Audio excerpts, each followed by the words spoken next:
Good morning, everyone. This is Mitchell Moak, Extension Agent with the University of Tennessee Extension Program here in Rutherford County, bringing you the second episode of the Grassmasters Lawn Care Notes. You know, an interesting thing about our job as Extension Agent here in the county is the diversity of questions that we get from area homeowners. And again, a lot of diversity there, but a common question that we get from different homeowners most every year, and they'll be looking at an example in their lawn like this, is what caused these holes out in the yard, out in the grass out there. And you can also find them in the landscape areas as well, but it's not uncommon to see holes like this out in the grassy areas of the lawn itself. So trying to figure out what caused those, we look at them a little bit closer and we can see that these holes are somewhere in the neighborhood of an inch to an inch and a half in diameter.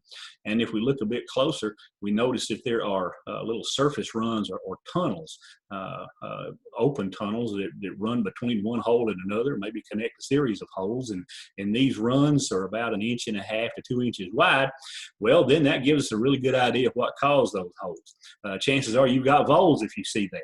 Well, what is a vole? A vole is it's a little rodent, somewhat like a mouse, I guess, in that respect. It has the jaw structure and the teeth arrangement and so on that allows it to gnaw on things, much like other rodents would do. They are herbivores. They eat a variety of plant material. They can eat above ground portions of plants as well as below ground portions of plants. And here in Middle Tennessee, there are two species of voles that we're most likely to find in our lawn or landscape. And you may find them both there at the same time, or there may just be one species there at a time. We have the pine vole and then the meadow vole. The pine vole is one that may spend a little more time underground than the meadow vole would. The meadow vole typically is more of an above ground critter, but you may find them both above ground. Well, is it necessarily a bad thing if you find evidence of voles in your lawn or your landscape?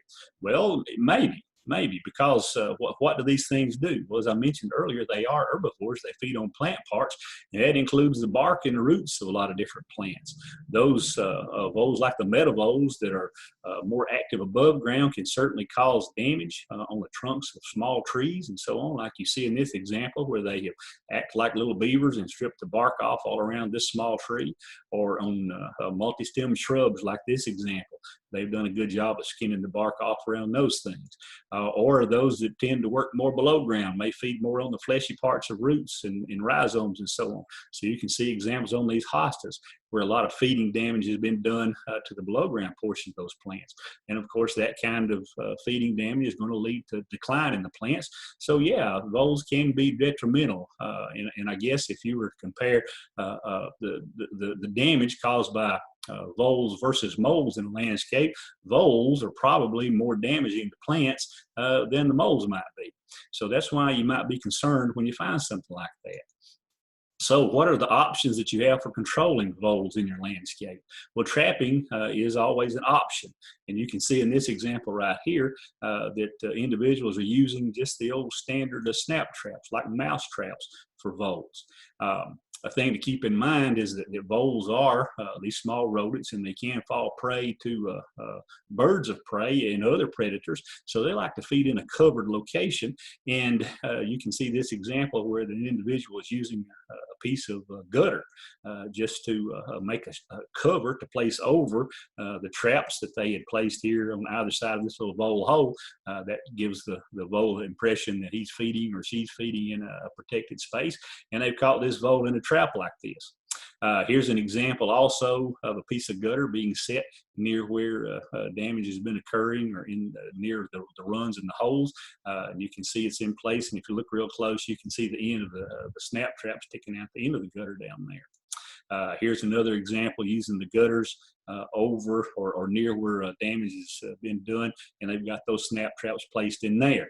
If you're going to use snap traps like that, you can bait those with peanut butter and oats mixed together. That's a pretty good bait for these little critters. You could also just place the traps near holes, near the burrows, and then cover them with a container. Here's an example where folks are using a flower pot to provide cover over that container. If you do put the covers covers over them. It's a good idea to weight those covers down or to stake them into the ground in some fashion, just so that they won't be blowing away, and they'll be there to provide that cover that the voles like to have when they're feeding on things. And you want to go back and check those traps every couple of days or so, just to see what kind of activity, if you caught anything, so that you can remove those critters. You know, there's some that suggest that you want to put the traps in the place that's most likely to catch the voles, and that makes good sense to me. And a way to do that, to help identify if the area, a particular area, is still active, is to use pieces of raw apple. Just slice some raw apple and maybe set it out near some holes and cover it, just like we talked about with a plant pot of some kind, and weight it down, and then go back and check on those apple slices every day or two, just to see how much feeding is taking place. And if you find that the voles have been feeding on the apple, then that tells you that they're still active in that area, and that would make sense to go ahead and place traps in those areas if you're going to try to cut down that vole population. Now, some folks might ask, well, what about baits? Are there baits out there that we can use to help control this vole population? Well, there are bait stations that are marketed for vole control, and here's an example of one. It's called the Vole Control Bait Station System, and it's designed to be placed in the ground to target those voles that tend to be more below ground feeders, as well as there's an option for placing it above ground and using a cover with it for those that tend to be more above ground feeders. But many of these baiting systems, these things that are being marketed towards vole control, use anticoagulant baits that are also used for mice. Very few, if any, of those baits that are available to homeowners to purchase are labeled for voles only. Now, there are home use baits that use zinc phosphide as the active ingredient, or as the toxin in those baits. But and zinc phosphide is toxic to voles, but they're not really labeled for vole use. You may find those baits out there that are labeled for use against gophers, for example, or against other critters, but they're not necessarily labeled for voles. If you're going to use baits to trap or to help control voles, you might want to remember that you should put those in covered stations, just like you put the traps in a covered area, to help restrict access to those baits by non-targeted animals, such as dogs and cats and other neighborhood pets out there, because those toxins used in the baits can be detrimental to desirable animals, as well as the undesirable voles in this case. Voles, again, are a prey to the predator animals, like, for example, this hawk that you see here. It's caught this vole, and dogs and cats and so on have been known to catch voles and so on as well.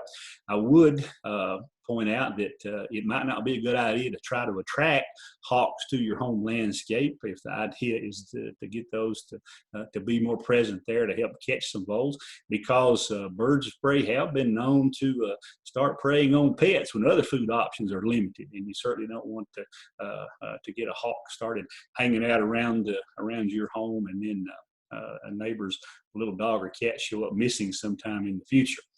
So you certainly want to avoid that at all, if at all possible. So I don't suggest that you try to attract birds of prey, hawks and owls and things like that to a suburban landscape site.